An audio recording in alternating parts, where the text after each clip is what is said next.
Oi, bem-vindos e boa tarde. O nosso projeto é sobre a expressividade social no futuro e hoje a gente veio aqui para mostrar um pouquinho mais dele. Com toda a reflexão para o nosso trabalho, a gente chegou a uma pergunta que foi a base de tudo. Será que a mente futurista será ainda mais flexível do que ela já é? Para responder essa pergunta, a gente direcionou a nossa pesquisa para acontecimentos sociais que marcaram a história. E assim, após uma análise do porquê e como ocorreram e da impactante reação que causaram nas pessoas na época, chegamos a uma conclusão. A conclusão ou a teoria do círculo ideológico. A teoria é relativamente simples. Na verdade, ela é uma mera observação da evolução dos seres humanos em relação ao modo de manifestarem suas ideias e pontos de vista, ou seja, ela acompanha o que chamamos hoje de padrões da sociedade. Basicamente, esses valores e morais podem ser colocados dentro de um círculo, o círculo ideológico. Para ilustrar melhor o que queremos dizer, vamos colocar a nossa bolha em contexto. Antigamente, o conservadorismo radical era predominante pelo fato de ser a base da sociedade. O espaço para manifestações era quase nulo e as pessoas tinham que se contentar com um cotidiano monótono e repressivo. Esse quadro é o que nomeamos de círculo condensado, onde a aceitação de novas ideias era rara e o preconceito era predominante. A expansão do círculo se deu pelo choque de novos ideais com os já estabelecidos, ou seja, pela revolução. Tal revolução pode ser evidenciada em diferentes aspectos sociais, entre eles o artístico, o musical e o de manifestações propriamente ditas. Um grande exemplo para o primeiro é a Semana de Arte Moderna de 22, que ocorreu no Teatro Municipal de São Paulo. Entre os dias 11 e 18 de fevereiro de 1922, modernistas se reuniram para proclamar ideologias inovadoras que quebravam com as bases da sociedade da época. Os artistas participantes do movimento foram instantaneamente esvaiados, porém, o desestímulo do público não os impediu de mudar o Brasil. O segundo exemplo de transformação social que contribuiu para o alargamento da bolha ideológica foi o movimento tropicalista da década de 60. Popularmente conhecido como Tropicália, o movimento cultural brasileiro contou com célebres nomes como Caetano Veloso e Gilberto Gil. As manifestações musicais foram um rompimento com a atmosfera de censura associada ao regime militar da época. As letras das canções eram audaciosas e carregavam mensagens em código, geralmente relacionadas ao abuso da violência e à necessidade de romper barreiras. O episódio era caracterizado por mudanças e cores, e só acabou com o exílio de Caetano Veloso e Gilberto Gil no Reino Unido. O terceiro exemplo de revolução cultural enquadra-se na manifestação social. O episódio no qual nos referimos é conhecido por Women in Shorts, em português, Mulheres de Shorts. Ocorreu em 1937, na cidade de Toronto, quando duas mulheres usaram shorts publicamente pela primeira vez. O caso foi considerado escandaloso, tanto por chamar muita atenção dos homens, como principalmente por provocar um acidente de carro, como evidencia-se na foto.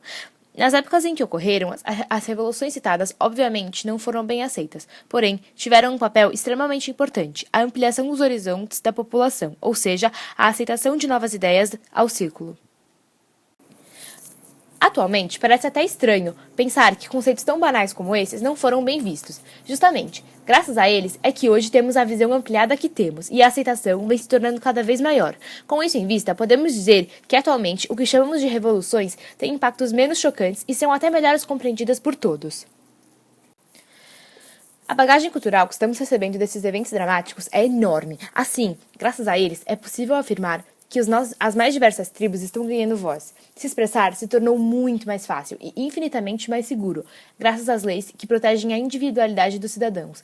Esses fatores serviram como estímulo para uma onda de novos protestos, os quais nossos ancestrais jamais poderiam imaginar. O grafite.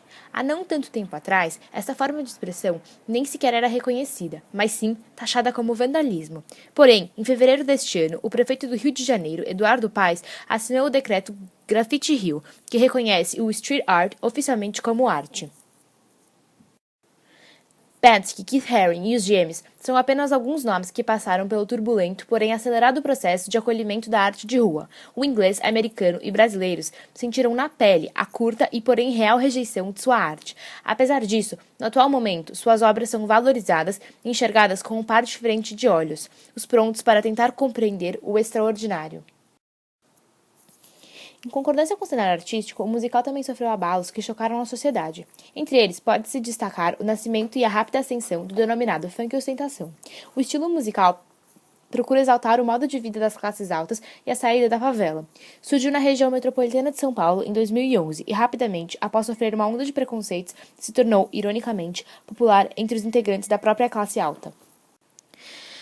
As revoluções que tinham como propósito a expansão do círculo ideológico evoluíram progressivamente. Enquanto antigamente elas eram mais profundas e aceitas com menos facilidade, as atuais se tornaram mais frequentes e levemente mais frívolas, por já contarem com um número maior de adeptos. O último exemplo de revolução atual é o movimento social a favor dos direitos de expressão, a Parada Gay. Tudo começou na madrugada de 28 de junho de 1969, quando um grupo de homossexuais se revoltou contra a blitz da polícia nos maiores bares gays da cidade de Nova York e dos Estados Unidos. A partir daí, o movimento a favor da comunidade LGBT foi crescendo cada vez mais. Hoje já podemos considerar a luta pela igualdade de direitos de homossexuais uma causa evoluída. Algumas décadas atrás, não era nem possível imaginar tal progresso. Como será a daqui a algumas décadas? O círculo ideológico já está atingindo a capacidade máxima. Com o excesso de revoluções, a tendência é a implosão da bolha. A homogeneização de ideias será a nova base da sociedade, e a livre expressão será ainda mais livre. As ideias que temos como diferentes ou ruins farão parte do senso comum, pois a partir do momento em que não temos mais a bolha, não temos mais o dentro ou fora dela, não temos mais o certo ou o errado. Agora só resta uma única questão. O que será das revoluções? Será que o mundo estará avançado o suficiente para a extinção delas? O fim da bolha leva necessariamente ao fim da inovação? As revoluções são o comodismo ou elas acabam com o comodismo? A revolução é realmente a grande incógnita.